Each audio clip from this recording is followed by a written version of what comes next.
Peco porque soy pecador, pero no soy pecador porque peque. Voy a repetirlo para que quede más claro. Peco constantemente porque tengo una naturaleza pecadora, pero no es que tenga una naturaleza pecadora por pecar. Hola amigos, muy buenos días, aunque hoy no debía haber dicho buenos días porque en Australia ya es la tarde y en otros días es la mañana y estamos aquí hoy saludándoles, pero suele pasarnos a todos. En cualquier lugar del mundo, sin importar la hora ni el día donde vean este video, quiero repasar este término que es un poco casi como tirando a trabalenguas. ¿Qué es lo que tú quieres decir con eso, Gio? Sí, que yo peco constantemente porque soy pecador, porque mi naturaleza es pecar.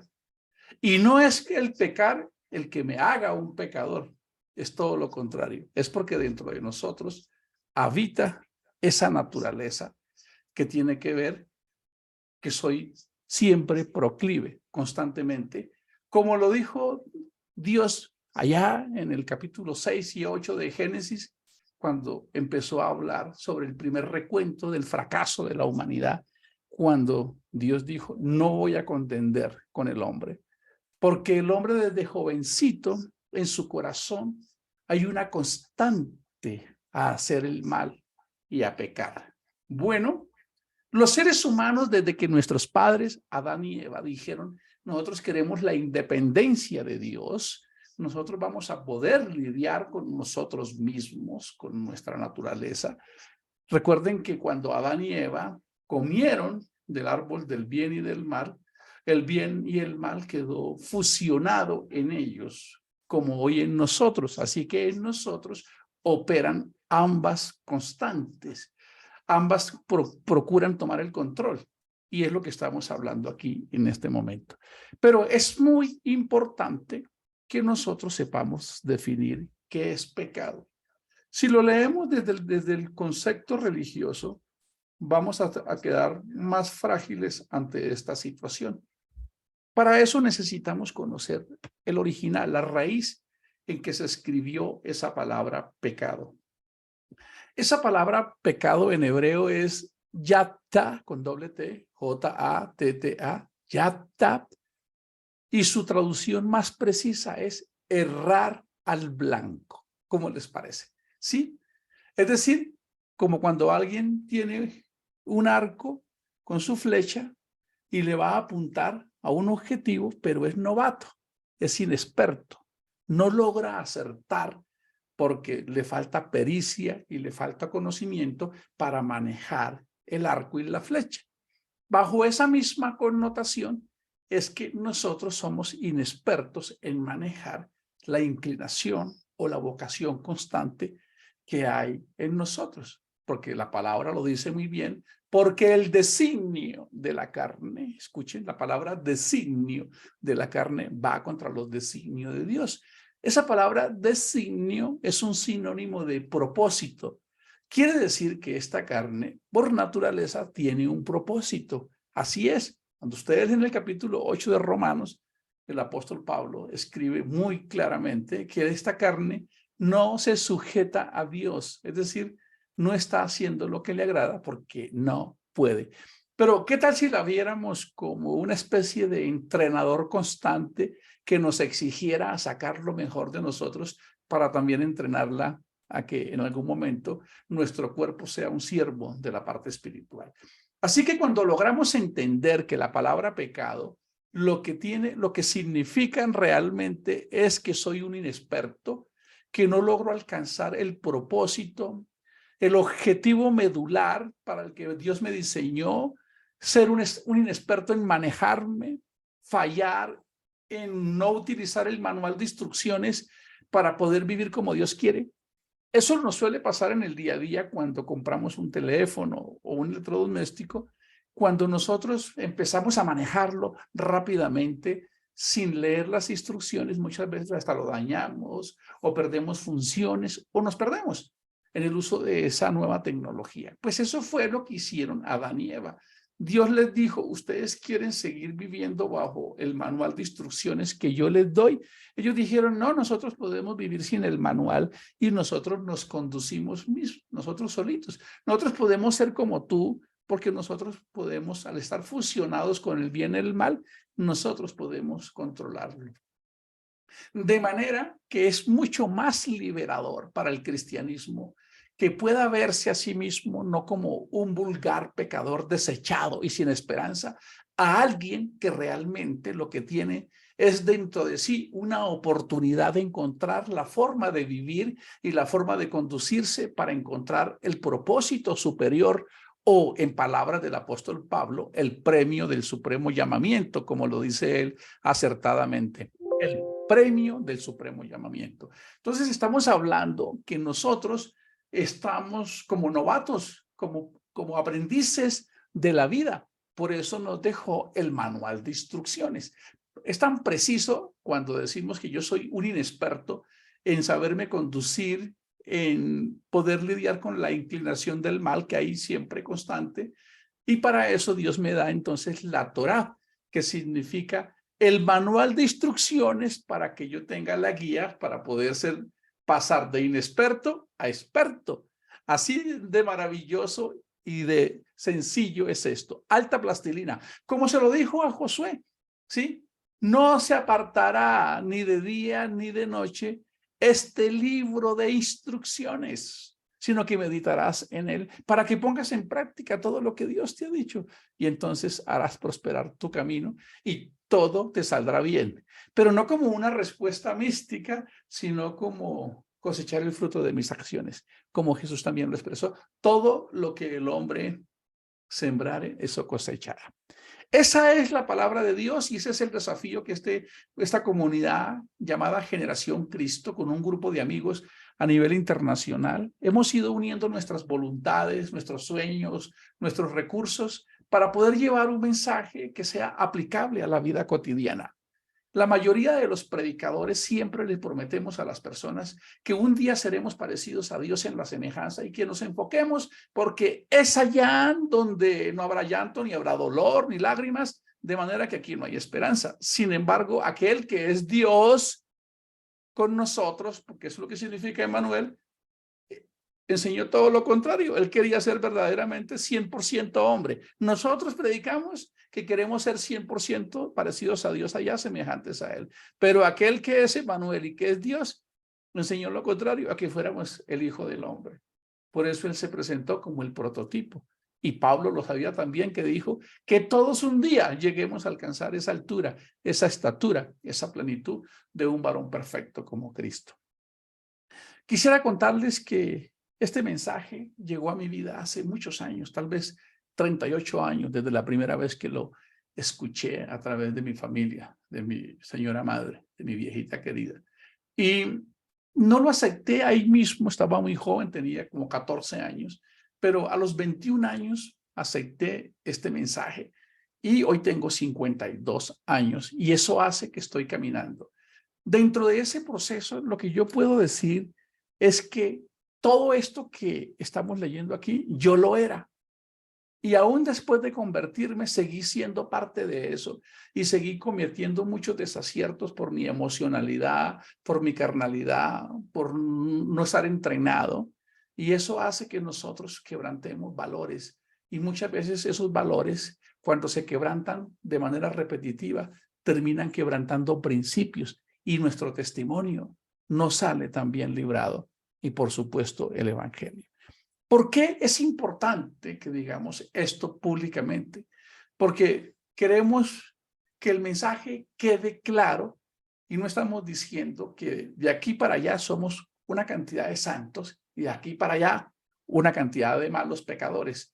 Todos los seres humanos estamos en la misma condición, solo que los que hemos aceptado a Cristo, hemos creído que por aceptarlo a Él, colocando nuestra fe en su sacrificio en la cruz del Calvario, Él se hace cargo de las consecuencias de nuestros pecados, nos restaura y nos da una nueva vida y nos posibilita a través del Espíritu suyo, el Espíritu de Dios, para que nosotros podamos cada día con esa hoja en blanco que Él nos entrega, aprender nuevamente como cualquier niño a hablar distinto, a escuchar distinto y a comportarnos de manera distinta. De manera que tenemos que decir que efectivamente todos los que hemos aceptado este mensaje éramos eso, adúlteros, fornicarios, no sé, y el listado, ladrones, asesinos. Pablo mismo lo expresaba y eso lo escribe él. Y eso éramos nosotros, solo que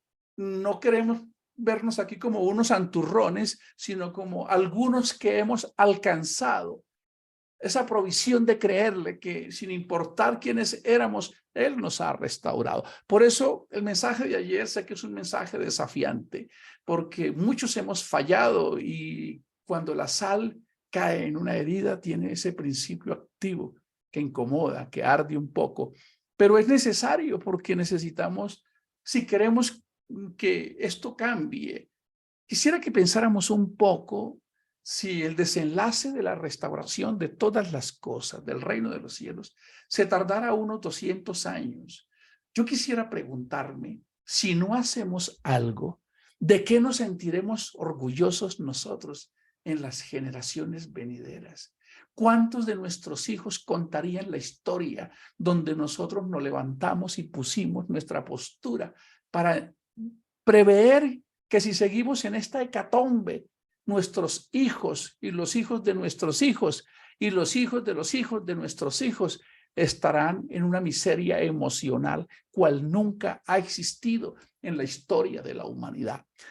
En la Segunda Guerra Mundial murieron millones de personas.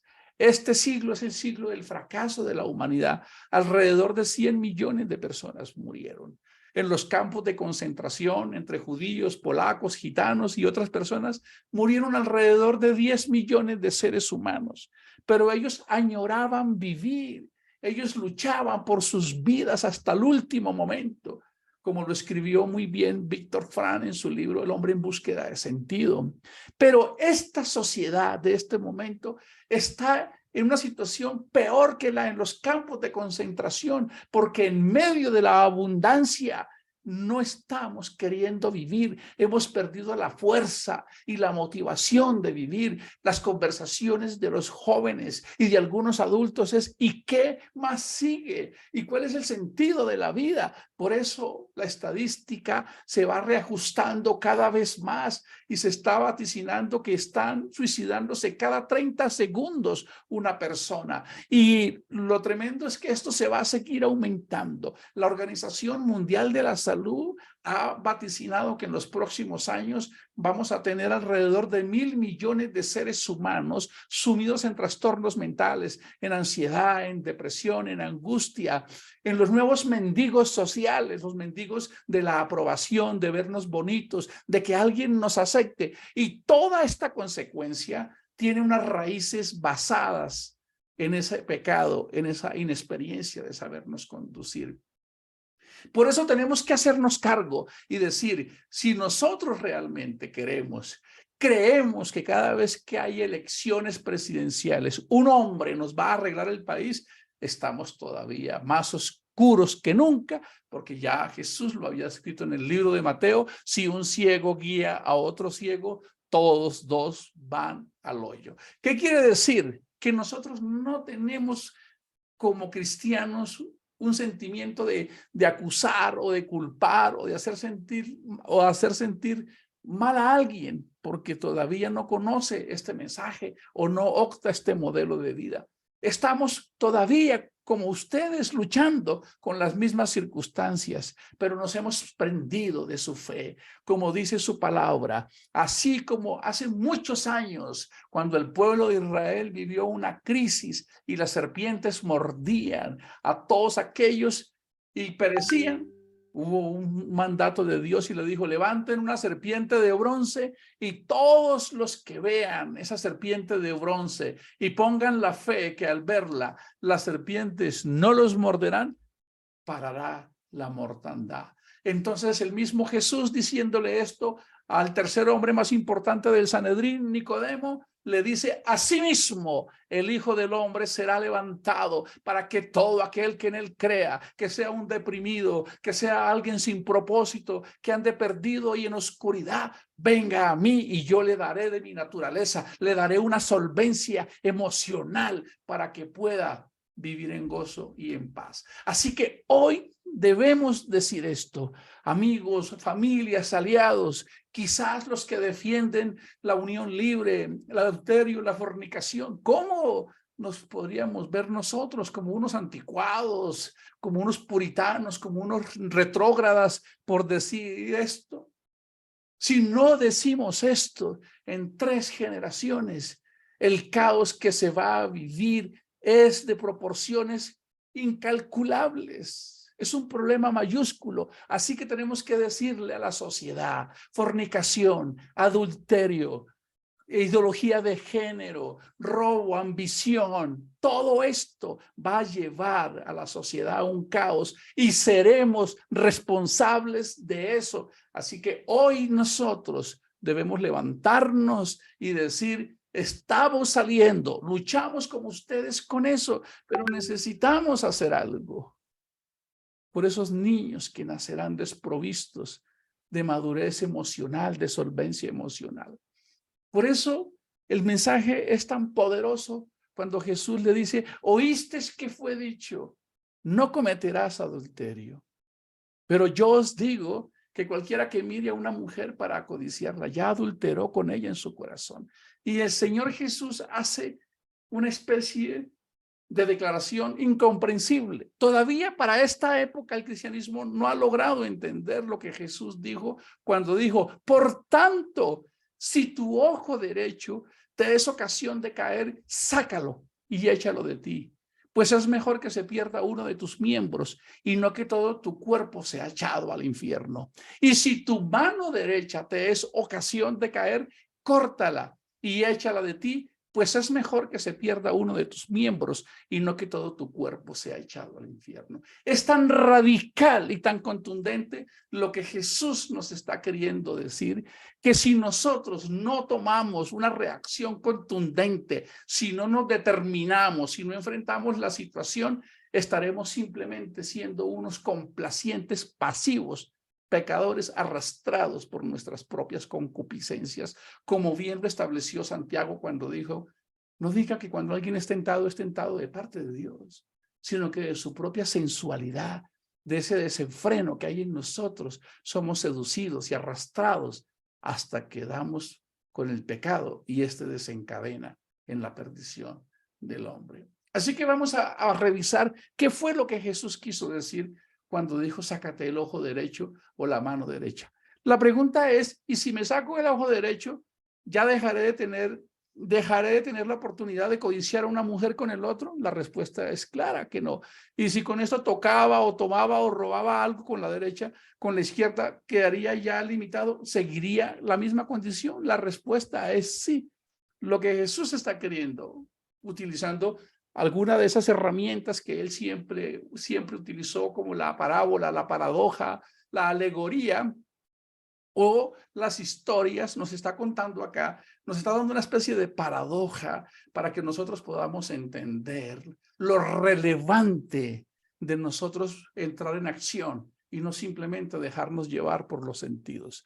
Para los judíos, el ojo derecho y la mano derecha se convertían como en la herramienta vital de supervivencia. Para ellos tenía un gran valor su ojo derecho y su mano derecha. Era la forma en que ellos lograban creer que iban a ser exitosos en sus vidas. Así que perder el ojo derecho y la mano derecha representaba para ellos una gran pérdida. Sin tener esa explicación, no lograríamos entender la base y la fuerza de lo que Jesús dijo. Si tú, que estás soñando con ser exitoso, con salir adelante, no te limitas con aquello que te va a ayudar a ser exitoso para prevenir pecar, estás perdido. Entonces, es mejor que sacrifiques tus herramientas para ser exitoso a que por ellas caigas en el pecado. Es contundente, es determinante, porque lo que él quiere decir es: no crea que ninguno de tus sacrificios o acciones te van a liberar de tu carne. Así es, estaba leyendo de grandes hombres que se fueron y se encerraron en conventos, algunos se castraron, algunos se hicieron muchas cosas porque ellos pensaron, ¿sí? San Antonio trató de escapar de la inmoralidad y la lujuria, separándose del resto de la sociedad. Se convirtió en ermitaño en el desierto egipcio, donde vivió en pobreza y privación durante 35 años. Pero según su propio testimonio, la carne lo alcanzó allí donde estaba. Porque es solamente cuando el hombre toma una determinación de entender que es más importante lo espiritual que lo material. Por eso él les dijo, tu ojo derecho y tu mano derecha en tu creencia son la clave para ser exitoso. Es mejor que te lo sacaras, porque si por ellos dejarías de ser exitoso en lo espiritual, es mejor que pierdas lo material y logres lo espiritual. La buena noticia para concluir, porque sé que este mensaje es duro y tengo que confesar que muchas de las veces que yo predico esta palabra, siento vergüenza porque no soy eso todavía. Todavía mi vida sigue siendo una constante o un constante avance a la mejora. Todavía tengo capítulos por cerrar, todavía noto que en mí hay muchas cosas, pero de algo sí estoy seguro, es que le he creído a aquel que le pudo decir a una mujer que tenía una vida muy desordenada, que era la antítesis de la moral, y le dijo, ni yo te condeno, vete y no peques más. A ese es que me estoy apegando, a ese que se encontró Nicodemo, a ese que se encontró Zaqueo, a ese que se encontraron todos aquellos que estaban perdidos, que sus vidas no valían nada, a ese cobrador de impuestos estafador llamado Mateo, que se encontró con su Salvador. No es porque nosotros seamos buenos, no es porque estemos siendo nosotros nuestras obras, es porque le hemos creído a aquel que nos dijo, vine a entregar mi vida y mi santidad por ti para liberarte de tus culpas y darte una vida nueva y darte la oportunidad. Así que aunque muchos de nosotros fuimos adúlteros, fornicarios, mentirosos, ladrones, lo que sea, no importa, no tenemos de qué avergonzarnos. La mujer samaritana cuando se encontró con Jesús no le importó la calificación de conducta que tenía en ello. Salió gritando porque ahora había entendido que todos esos desaciertos se debía a esos vacíos que hay dentro del ser humano, que es de lo que estamos aquí como con voz en cuello alertando a la sociedad. Tú que te lamentas de cómo está el país, tú que te lamentas de cómo está el mundo, si realmente te lamentas, entonces es hora de que nosotros nos hagamos cargo de nuestras vidas y empecemos a ver un modelo distinto donde protejamos este cuerpo como un santuario, donde el sexo, donde el adulterio y la fornicación y todo aquello empiece a ser para nosotros la conquista para presentar una vida agradable delante de Dios. Así que hoy nos hacemos responsables y hacemos responsables a todos aquellos que no escuchemos a esta palabra sobre las desgracias y sobre los suicidios y sobre los niveles de depresión y sobre la angustia que vivirán nuestros hijos, nuestros nietos y nuestros bisnietos si nosotros hoy no nos hacemos cargo de esto. Mientras termino este devocional pienso, ¿cómo te atreves tú a decir esto, Gio, si tú no eras y quizás todavía no eras el ejemplo ideal? Es verdad. Pero por amor a Cristo, quiero seguir caminando hasta alcanzarlo. Te invito a que tú también te subas a este vehículo del amor de Cristo. Nos vemos mañana en el siguiente episodio. La paz del Señor.